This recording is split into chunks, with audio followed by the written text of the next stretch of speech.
What am I doing? Alright, we're here today to talk about the AutoProm. We've got here, I don't need to yell because the microphone's right there. So, got the AutoProm, and we want to talk about the different functionality of it. We're going to start by looking at the different connections and talk about what they are.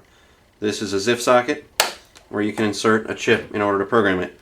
The correct orientation for inserting a chip is with a notch facing up toward the handle when it's in the programmer, and the chip pushed away from the handle. So it's in the bottom of the socket as you look at it here, and you latch it down. So that's where you insert the chip into the chip programming. We'll talk about the procedures for that later. You do not want to have a chip in here unless you're programming one or reading one. Now let's look at the back of the AutoProm. There's several connections here. You've got the emulation cable, and we'll show you that in a second, but the emulation cable plugs into here. The A to D connections, and as you look at this, the terminal closest to the USB port is the ground, and then you have channels 1, 2, and 3 over here. The USB connection, this goes to the USB cable that goes to your PC. This is a data logging cable connection. It looks like an RJ45, but it's for a data cable, and we'll talk about that in a moment also. Here are two switches. These dictate the mode of operation. The inner switch is what's called the 10K switch, and you'll hear this referred to for the ALDL data logging.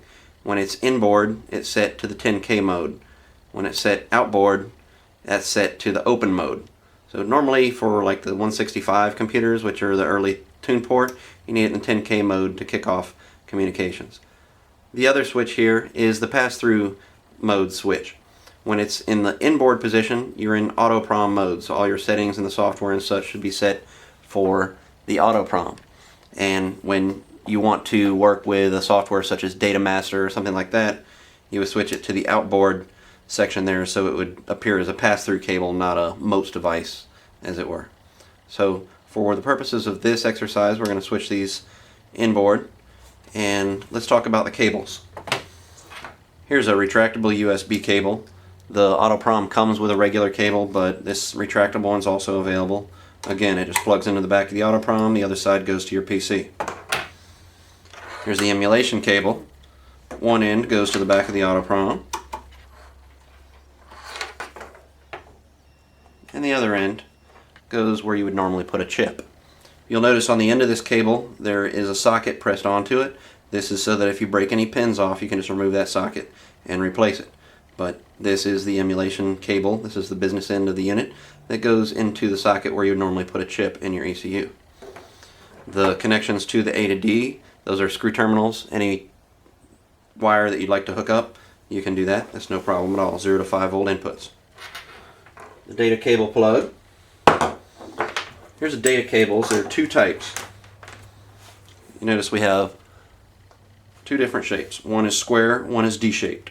The square one is the one you'll predominantly use for all the GM OBD1 vehicles. This D-shaped one is not OBD2, even though it looks like it. It's only for 95 LT1s. So you can use the AutoProm to reflash 94 and 95 LT1s when you include this cable. We'll put that aside. We're going to talk about this cable because we're looking at early models. Again, we pull up this end of the business, which is the RJ45. We plug it right in.